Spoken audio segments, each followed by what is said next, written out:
You know, the first thing that you have to do when you take over as Speaker or Senate President or any legislative body is choose a leadership team. And I figured out, just thinking it through, that's probably the most important thing that I would do this session.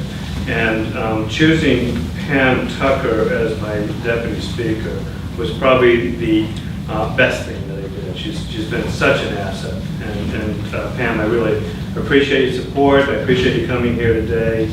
And your participation has been invaluable. I did something else a little bit different this session. Under our House rules, in the tradition of the New Hampshire legislature, the Speaker is sort of a central figure. Technically, I appoint the minority leader, I appoint the majority leader. The tradition has been we allow the minority to make a recommendation to, and we always go with that recommendation. And of course, we should. But the tradition has also been that you, or the legislature, defers to the Speaker chooses the majority leader, and you look around and choose someone. I didn't think that made sense, and I decided to approach it a different way. I went to the Republican caucus and I said, give me your recommendation, give me your vote, tell me who the majority leader should be. And I think that decision as well has played out just to the benefit of our state, because they chose the best person by far. I think you've seen how perhaps through over time how DJ has added in terms of his ability to work with the caucus and understand the sentiment of the caucus, to the strength of the legislation that has been brought forward. DJ's amazing. DJ and I came into the legislature at the same time. I grew old and he grew up in the legislature, and the experience as a person who I guess we both right from the beginning were put into leadership. Me at an elderly age and you at the age of 19. At the age of 28 now, he's just a great leader for the state of New Hampshire, and I really appreciate him being available to us in the House and working with us, and so thank both of you.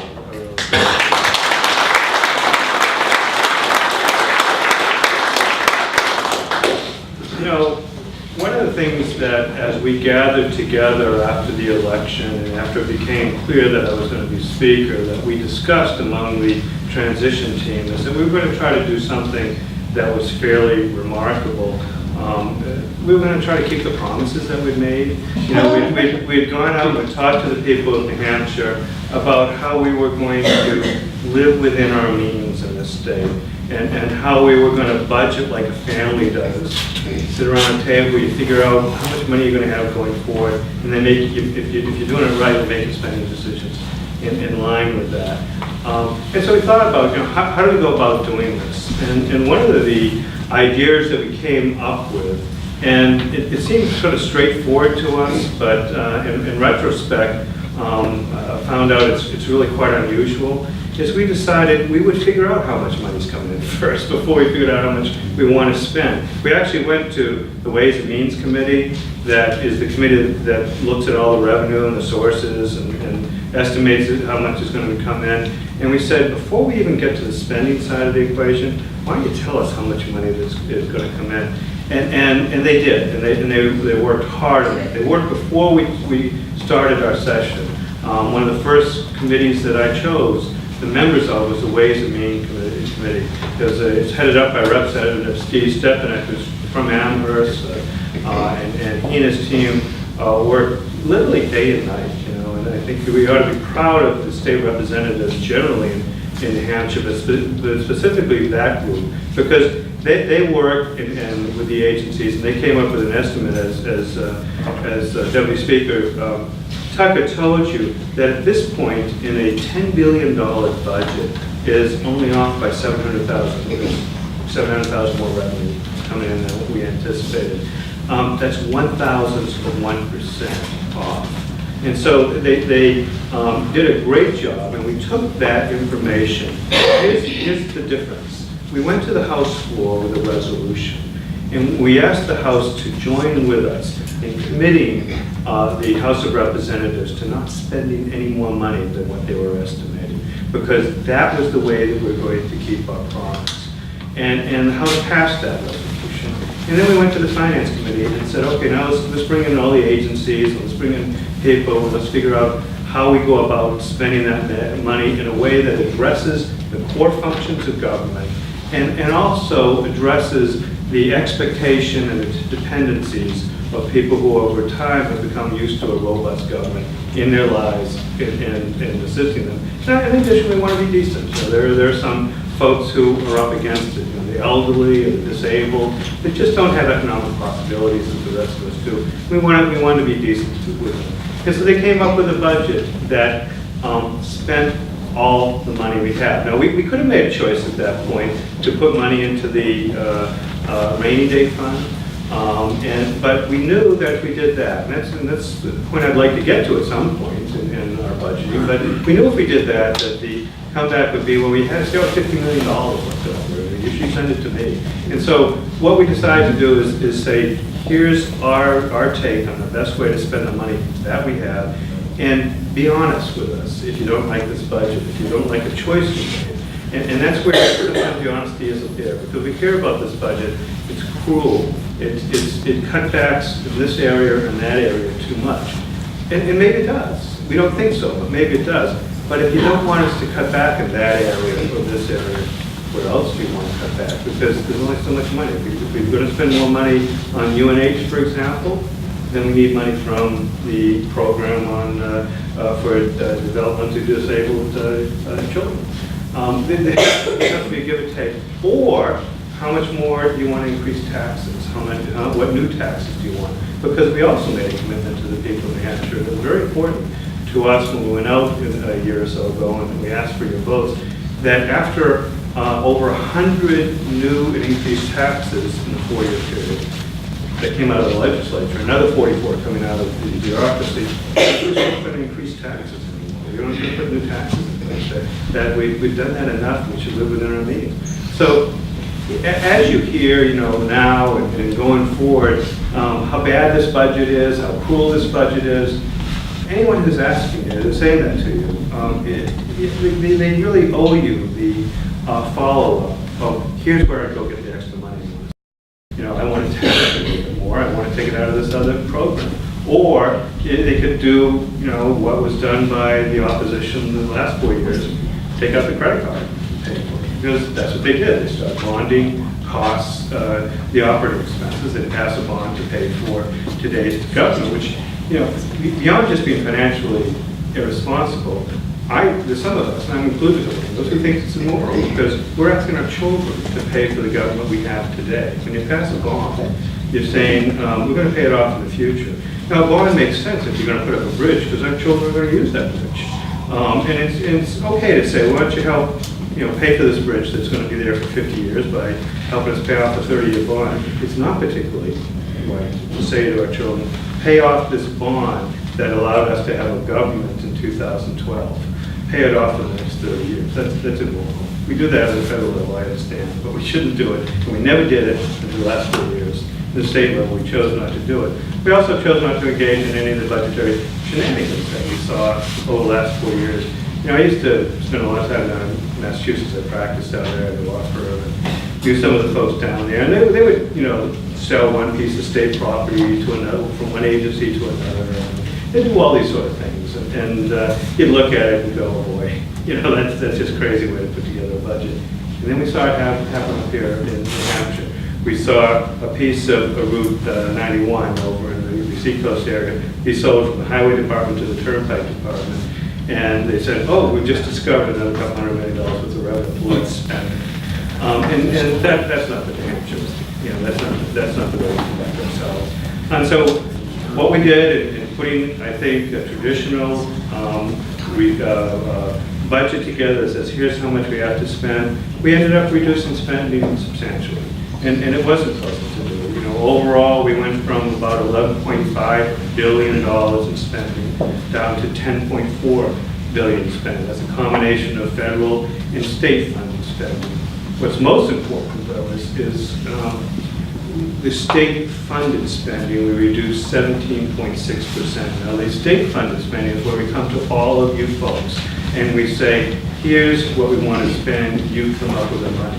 Now, if we had continued the budgetary increases that have been put in place, or had been established by the opposition over the last 4 years, we would have had to go to every family of 4 in New Hampshire and said, in order to fund the same type of budget increases, we need $3,000 more from you. Now, you know, in Concord and Washington, for that matter, we talk in terms of millions and billions and trillions, and you lose sight of it. But for most families, they don't have $3,000 more to give the state of New Hampshire. And so what we've done is put together a budget that will meet our needs and allow our economy to recover. And when we think that's happening, you know, New Hampshire is clearly going to be subject to the economic headwinds of the country as a whole. But look what we see happening here since we put that budget in place. We've reduced the unemployment overall from about 5.7% down to 5.1%. Now, that's great. But what's even better is the underlying figures there, because the underlying figures show that not only has unemployment decreased, but the workforce has grown. I don't know if you've noticed at the federal level, they were talking about one point, a couple months ago, it went from 9% unemployment to 8.6%, and everybody said, oh, this is good stuff. So that was entirely driven by the workforce shrinking, because people were discouraged and they left the workforce. And so it's smaller, and therefore the number of unemployed were a lesser percentage. Here, our workforce is growing. The last monthly figure shows that we have 28 people coming into the workforce. People are confident that jobs are there, jobs are coming. The other thing that's important is that the mix of employment. With the new budget that came in place, clearly there was a loss of public employment, both at the state level and the local level. However, we've absorbed that loss and increased employment overall. There's around 8,000 new private sector jobs in the New Hampshire economy.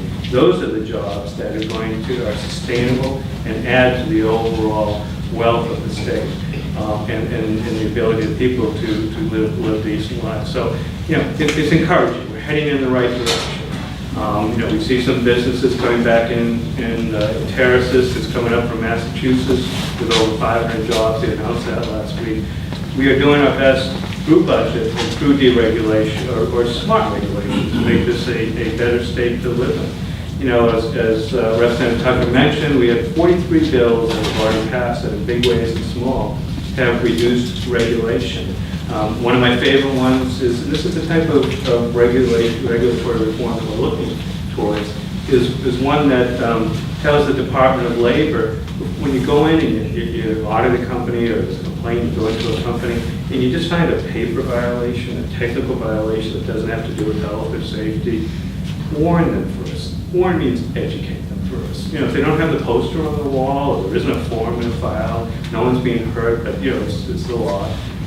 Warn them first, and they come back in 30 days and see if they have the poster on the wall, or see if they have that piece of paper in the file. That's business working as a partner rather than an adversary with government. That's actually, I think, the way that we bring in more jobs. This past week, we passed a bill that I think is going to bring back more jobs. We've increased the net operating loss carry forward that can be used to offset the business profits tax from $1 million to $10 million. And I think this is important for bringing back jobs because businesses will use that money to create more jobs. And it puts us on a par with other states. Most states, there's no cap at all in the amount of net operating loss carry forward that a business can use. We've increased it to $10 million, and that's clearly the type of pro-business changes that we have to put in place. Now, as a kid, I used to, in my high school years, I lived in Massachusetts, and then the received knowledge, what everybody understood, is if you had a business and it was at all portable, you took it to New Hampshire, because that's where there was a favorable business environment. We've lost that. We have some of the highest corporate taxes in the country. We've got to move back from that, and this is part of the way that we're doing it. So, you know, I think we've put in place a budget that is meets our promises and that is has given us a much more sustainable business environment, and we're moving through regulatory reform, and we'll continue to do that over the remaining part of this term. Now, there's one other thing that I'm particularly proud that we have done, and that's we've worked on public employee pension reform. Now, a lot of you have probably heard, about this huge unfunded liability we have for public employee pensions, and depending on how you look at it and what assumptions on return on investment, it's anywhere from $3.5 billion up to about $5 billion. In federal terms, that doesn't sound like a lot of money, and maybe in Bill Gates terms, that's not a lot of money. But for New Hampshire and government, it's a lot of money. That is about 2 years' worth of state-funded spending. And so we understood that over time we were going to have to correct that. Only 57% of our liability to the public employees for the pensions was covered. And we worked hard with a lot of pushback from the public employee unions to put in place a sustainable public employee plan. We've done that through greater contributions, from the public employees, through changing the base compensation so that it's just their base compensation, not vacation time they save up and so forth. In other words, we've got rid of or limited the ability to do what is called spiking, where you spend the last 2 or 3 years as a public employee working a lot of overtime, and I've had instances where police, I can think of one police chief who retired with a salary of I think about $110,000 a year, and the next day his retirement was $135,000 a year.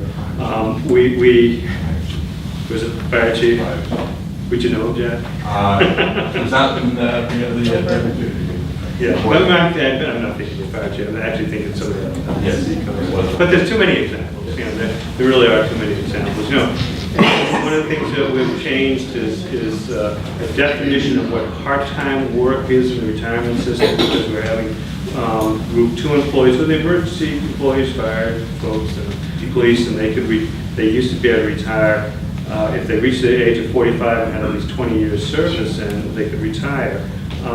And then they go back off into the same job they just left, just with another town. And so we tightened up with the definition of part-time employment and said you go back part-time, but it has to be only 4 days or less. So it really does resemble what part-time employment is. The reason we did that is because a retirement plan is supposed to take care of people who are surprisingly not retired. Not people who really just want to cash in and go on to the next part of their career. And for that reason, we've adjusted what the retirement age is for both Group 1 employee, which is all public employees, except Group 2. Group 2 employees are those who are the emergency personnel, the EMTs, and so forth, the firefighters and the police. And we've adjusted them to saying you can retire at the age of 50 instead of 45, but you won't get your retirement until you reach the age of 52 and a half. And our hope is that they stay with us. I've now gone past the age of 52 and a half, and I still feel okay. And I think most of them are okay. They go back to work doing the same thing anyway. So this is a way of trying to add some integrity as well as reduce the unfunded liability. Our actuaries tell us that with the reforms we put in place, we've put the plan to a glide path to solvency. Unfortunately, that glide path is a 30-year glide path. And we know we have a continuing problem. The continuing problem is that one stock market hiccup, and over the next 30 years there'll probably be one or two, but one of them, and then the unfunded liability starts to grow again. So what we're working on with the Senate and Representative Groen and Senator Groen, the Senate has a great plan that we're working with him on to allow and perhaps even substitute for new employees coming in a 401k plan. In other words, a defined contribution plan rather than a defined benefit plan. And in many ways, this will be good for employees because the problem is now under the defined benefit plan we have, you have to work 10 years in order to invest in it.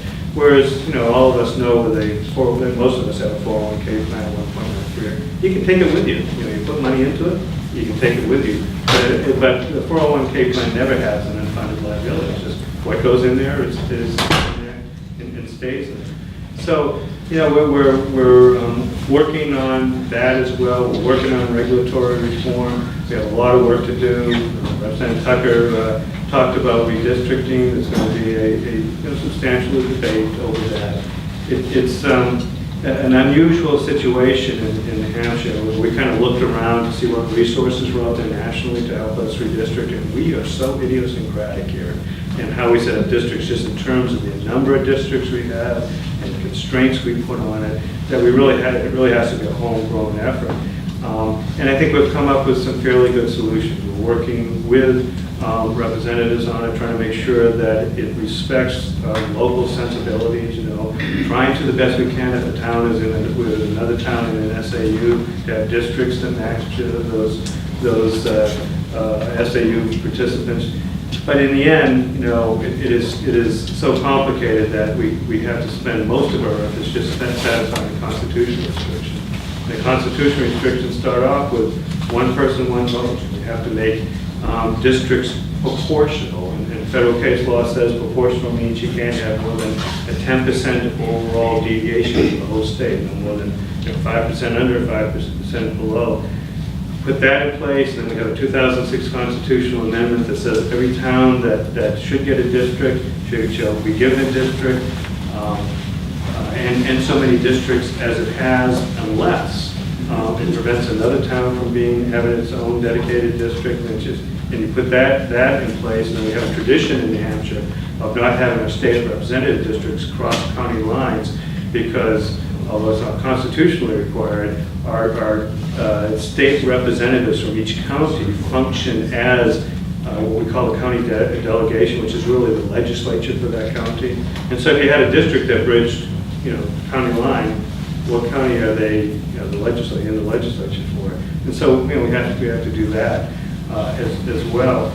So, you know, given all these constraints, it becomes a mathematical puzzle that we'll put together, and doesn't allow for a tremendous amount of partisan input, and I think that's probably good.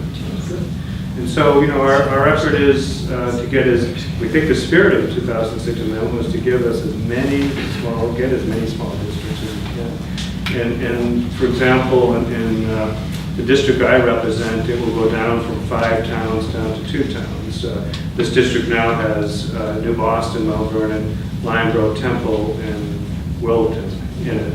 And that will be shrinking down to New Boston and Mount Vernon, with going from 4 reps overall down to 2 reps overall. But we'll also be in something called a flotorial.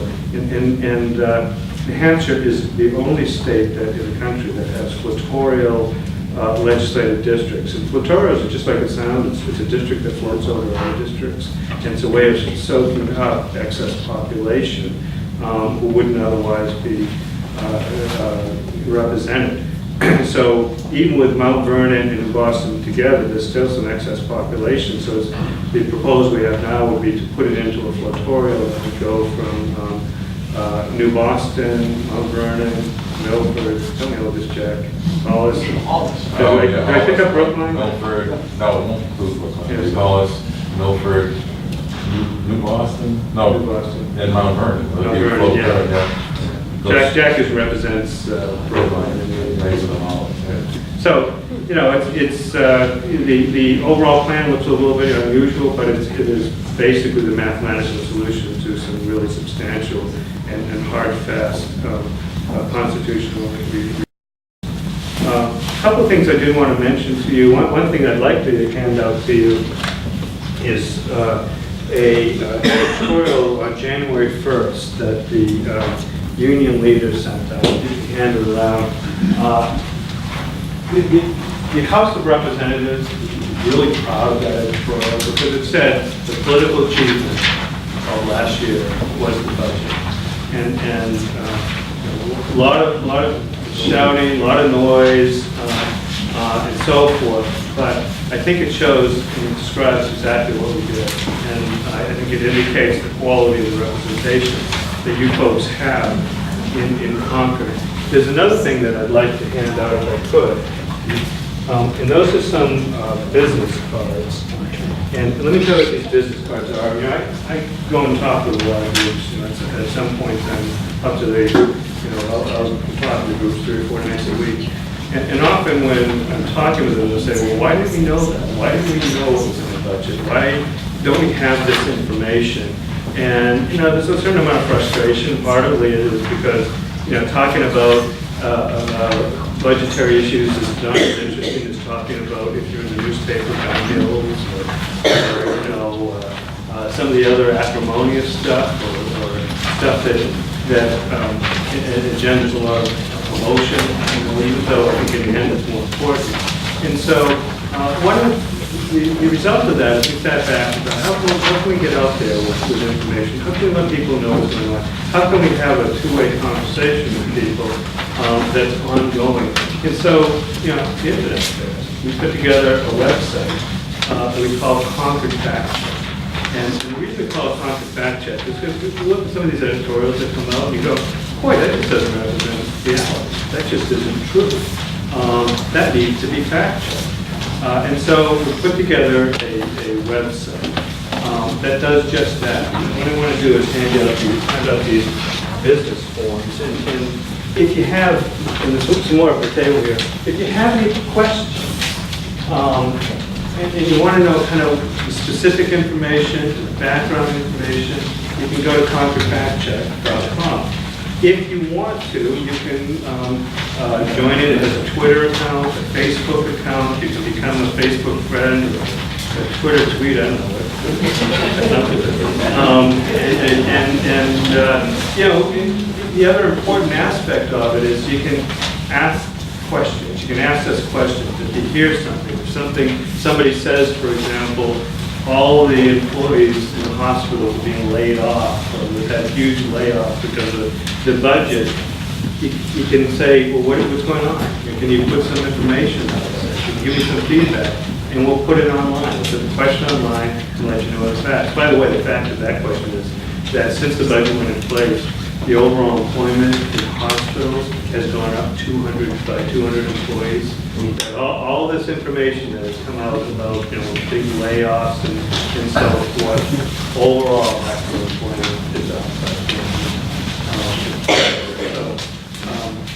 You know, with that, and if you have more cards up there, if there's some questions I can answer, I'd sure like the opportunity to do that. If I don't know it, you know, Pam and DJ will know it. But we'll find it out. We'll get the information to you.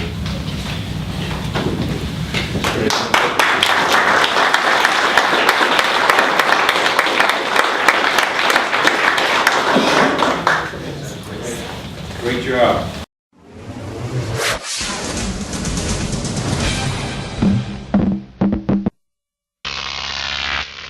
GrokTV.